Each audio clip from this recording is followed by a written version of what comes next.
Hello everyone, welcome to bright IQ। तो आज हम लोग सॉल्व करने वाले हैं एक्सरसाइज 7.2 से रिलेटेड कुछ इंपॉर्टेंट क्वेश्चन को, जिसमें आज हम लोग सॉल्व करेंगे क्वेश्चन नंबर 2 को। तो क्वेश्चन नंबर 2 में दिया हुआ है find the coordinate of the points of trisection of the line segment joining 4,-1 and -2,3।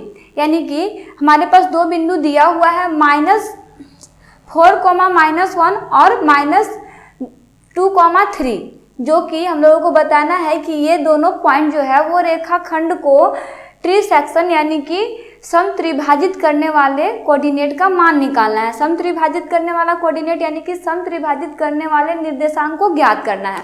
जैसे मान लीजिए इसके लिए हम लोग एक रेखाखंड बनाते हैं, जिसमें हम लोग एक रेखाखंड ये बना लिए, इसका नाम दे देते हैं A और B। और इसमें क्या है कि ये दोनों रेखाखंड जो है इसको समत्रिभाजित करता है, यानी कि 3 बराबर भागों में बांटता है, जिसमें हम लोगों के पास एक यहाँ पे बिंदु हो सकता है, एक यहाँ पे बिंदु हो सकता है। इसका हम लोग नाम कुछ भी दे सकते हैं। तो मान लो कि हम लोग इसका नाम दे देते हैं P और Q। ठीक है, तो अब हम लोगों को क्या करना है कि A और B का तो मान दिया हुआ है, A और B का निर्देशांक दिया हुआ है, P और Q के निर्देशांक को निकालना है। तो देखो, इसके लिए सबसे पहले हमारे पास जो दिया हुआ उसको लिख लेते हैं। जैसे 4,-1 ये A का निर्देशांक दिया हुआ है, B का निर्देशांक -2,-3 दिया हुआ है। ठीक है, अब देखो, जब भी आपके पास समत्रिभाजित करने के लिए क्वेश्चन में पूछा जाए तो इसके लिए हम लोग यहाँ पे अनुपात लिखते हैं। जैसे अगर देखा जाए यहाँ पे, तो यहाँ पे 1 हो गया, यहाँ पे 1 हो गया, यहाँ पे 1 हो गया, यानी कि इसको 3 भाग में बांट रहा है। तो जब हम लोग AB का निर्देशांक निकालते हैं P बिंदु के लिए, तो यहाँ पे हम लोग जो अनुपात यूज करेंगे वो 1:2 यूज करेंगे। ठीक है, और जब हम लोग AB के अनुसार Q का निर्देशांक निकालेंगे तो यहाँ पे हम लोग जो अनुपात यूज करेंगे वो 2:1 यूज करेंगे। ठीक है, यानी कि ये हो जाएगा 2 और ये हो जाएगा 1। तो इस तरह से हम लोग इसके अनुपात को निकाल करके P और Q के निर्देशांक को निकालते हैं। ठीक है, तो देखिए हम लोग सबसे पहले क्वेश्चन में भी वही सेम सेक्शन फॉर्मूला का यूज करते हैं, विभाजन सूत्र का यूज करते हैं, जिसमें हम लोग यहाँ पे मान लिख लेते हैं।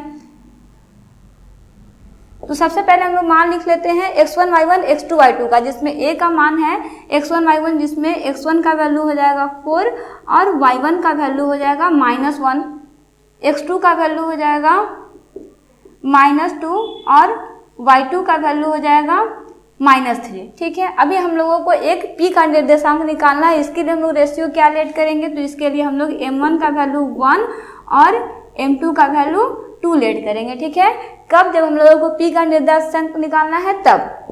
और जब हम लोगों को Q का निर्देशांक निकालना होगा तो इसके लिए जो हम लोग रेशियो लेट करेंगे वो m1 = 2 और m2 = 1 लेट करेंगे।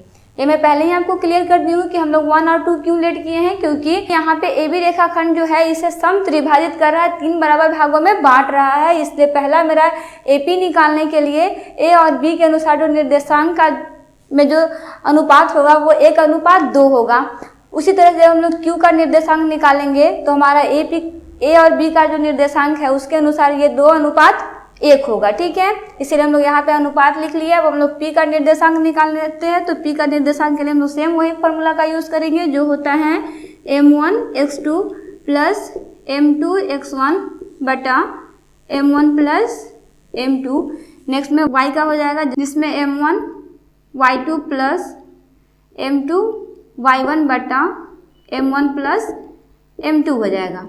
ठीक है, हम लोग किसका निकाल रहे हैं? P का निर्देशांक निकाल रहे हैं। तो P का निर्देशांक के लिए m1 का वैल्यू कितना है? 1 है। तो 1 × x2 का वैल्यू कितना है? -2 है। तो यहाँ पे हो जाएगा 1 × -2 प्लस m2 का वैल्यू 2 है, तो ये हो जाएगा 2 × x1 का वैल्यू 4 है, तो ये हो जाएगा 2 × 4 बटा में m1 प्लस m2 यानी कि 1 + 2। ठीक है, सेम उसी तरह से हम लोग y का भी निकाल लेंगे, जिसमें m1 का वैल्यू 1 रहेगा और y2 का वैल्यू कितना दिया हुआ है? -3। तो ये हो जाएगा 1 × -3 प्लस m2 का वैल्यू 2 × y1 का वैल्यू -1। ठीक है, ये हो गया m1 बटा m2, वही हो जाएगा 1 + 2।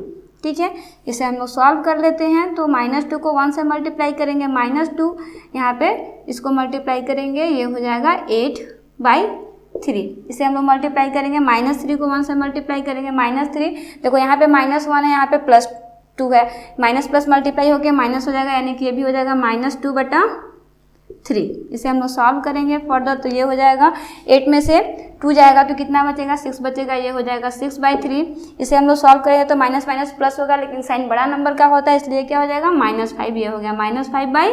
3।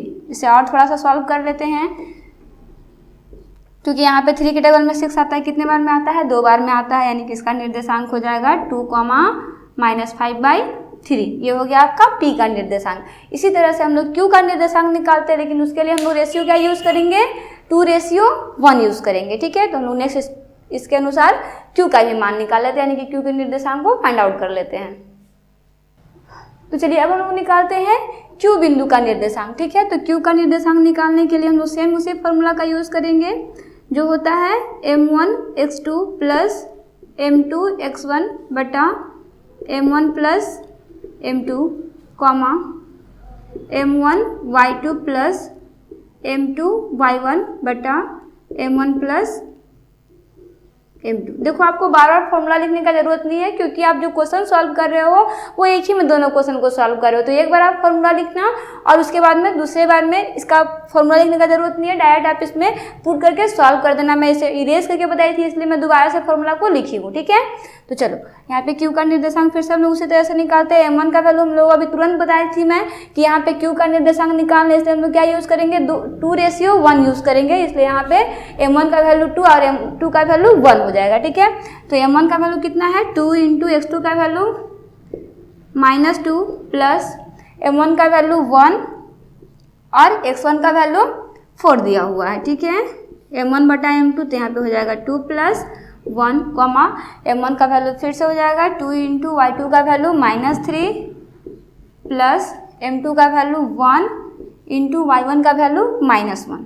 ठीक है, रेशियो वही रहेगा 2:1, यानी कि 2 + 1। Q का निर्देशांक देखो यहाँ पे -2, यहाँ पे +2 है, माइनस प्लस मल्टीप्लाई होकर माइनस हो जाएगा, यानी कि हो जाएगा -4। यहाँ पे -4 + 4/3 कॉमा यहाँ पे देखो -3 है और +2 है, तो ये मल्टीप्लाई होकर -6 हो जाएगा। यहाँ पे -1 है +1 है, इसलिए मल्टीप्लाई होकर ये भी -1 हो जाएगा, बटा में क्या हो जाएगा? 3। अगर आप यहाँ पे देखो तो ये 4 प्लस माइनस में है, ये 4 प्लस में है, तो ये प्लस माइनस दोनों कट जाएगा, यानी कि Q का निर्देशांक क्या हो जाएगा? 0/3 कॉमा यहाँ पे देखो ये 6 माइनस में है, 1 भी माइनस में, यानी कि ये जुट के क्या हो जाएगा? -7/3। इसे फर्दर सॉल्व कर लेते हैं, तो Q का निर्देशांक क्या निकल जाएगा? 0, -7/3।